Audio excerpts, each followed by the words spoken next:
In this video, we are going to see how to directly add points to surface without importing into the drawing. So inside my drawing, I don't have anything. So I'll create a surface first. I'll click here, create surface, and I'm going to change this anything. I click OK.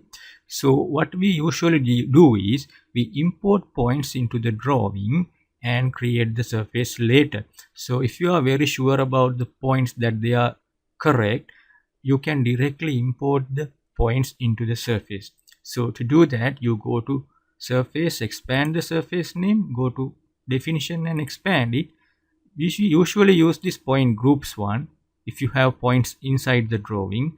Instead, what we go do is use point files. You right click, add, and go to the location where you have your point file. And you also need to know what is the format of the point file also. So if you don't know what is the format, you can right click here, then go to open. So I'm not going to open because I know the point file type. So I'll click open here.